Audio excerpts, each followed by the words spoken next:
Alright guys, this is the final boss for vDSA, Hyeth the Battle Master. This final boss is a very different fight from any other boss fight in ESO right now. Particularly because you're basically going to be fighting in two groups. The tank is going to have to face off against adds that the boss spawns, while the healer and 2 DPS basically need to take on the final boss by themselves. So for this reason, the healer is going to be playing the second tank role. So they're going to need to have a sword and board on one bar, as well as the range taunt, and be comfortable tanking the final boss, as well as healing the DPS. So Hyeth spawns back there, going to keep an eye on that spot. Basic Nightblade moves. He's going to raise his hand up. That's going to create fire over everybody around him. Since the tank is the only one over there, he's the only one who's going to get that fire around him. It's going to explode, spawn a flame atronach, as well as fire AoEs. So after the flame atronach spawns, tank's going to bring the boss right back to the starting place. Final boss will spawn at 75%. Main tank is going to tank the boss until about 76%. At that point, the healer is going to range taunt the boss and bring the boss back to that graded gate area. That is where you're going to basically fight the boss. See here at 75%, the two adds are going to spawn. Champion are called, as well as the mage boss from stage 8. Tank is going to taunt them and basically play with them over here by himself. For this reason, the tank's going to need to be able to sustain himself against these two bosses. This is the primary reason why Dragon Knight tanks are so desired and basically the best class to use in vDSA, because they have the best solo sustain out of all the classes in the game. At 50% health, the final boss is basically going to do Inhale, bring everybody's health down to 2% within range, and suck them into himself. After that Inhale, the group back here is going to have to call out to the tank to come back. Tank's going to pick up those last two adds, basically bring them back to where the boss first spawned. This is the part where you're going to want to use your ultimate. I use Magma Armor here. It helped me get me to this stage here. You're going to want to make sure that you have the 2 melee and the 2 mage. The main boss at 25% again is going to do Inhale again and spawn 2 other adds, and this is where the DPS basically need to burn down the boss as quickly as they can, so that way the 2 adds don't deal too much damage. You can see here, this is basically where you're going to tank the boss, the 4 adds. Since you're back here and away from everyone else, even if you do lose the taunt, they will never end up going back to the main group. So the reason why you're back here is because you see those mages that shoot out fire on the ground. That fire can't reach you while it's here. So the group wipes back there, so we have to end up wiping it here. Healer and DPS, your guys are going to want to stay around that gate area. There's a set of small stairs. You're not going to want to go past those stairs. Again, the fire from those fire mages won't reach you when you're down there, so you don't have to worry about dealing with that fire. So here you go again with the second pull.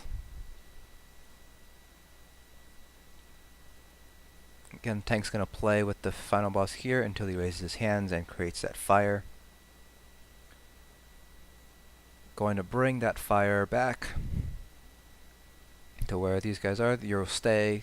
The healer and DPS should stay in there until the flame atronach spawns, then they can safely come out. And the tank's gonna make sure to taunt the final boss, and going to taunt and tank the boss for the first 25%.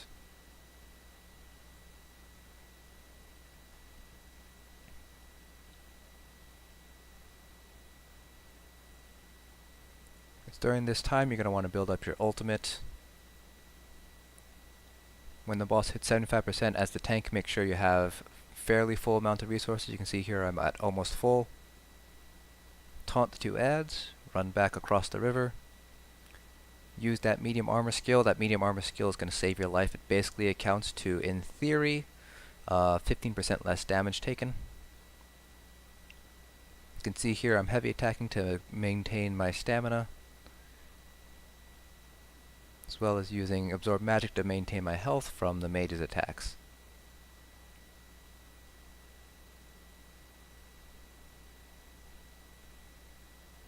See here, that's kind of a visual cue. I saw my teammate's health go down, which means I'm going to have to head over pretty soon. When those two mages spawn, that's my cue to head back, pick up those two adds, range taunt them,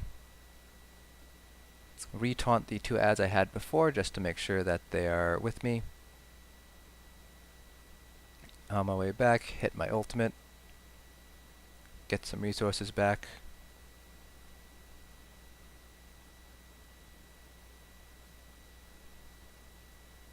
You'll see there, for some reason, they decided to completely ignore me and start heading back, so I have to run back, make sure to taunt them.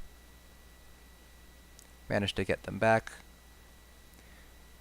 That was a particularly risky move on my part, but it is necessary to do because don't want those two adds down there with the group. And it's risky because they said they were around the range of the inhale, and I could have been in range to get sucked in by the inhale. So there we have it. Managed to defeat the boss. Unfortunately, I don't heal or DPS vDSA all too often, if at all. So I'm only able to give you the tanking perspective of this fight, not the healer or DPS perspective of this fight. When you finally do kill the final boss, these 4 beams of light will go through. You don't all have to enter the same beam. You can each enter separate beams, or they'll all put you in this exact same room. Boethia will give you a short spiel about how you're her new champions and you need to, spread her word.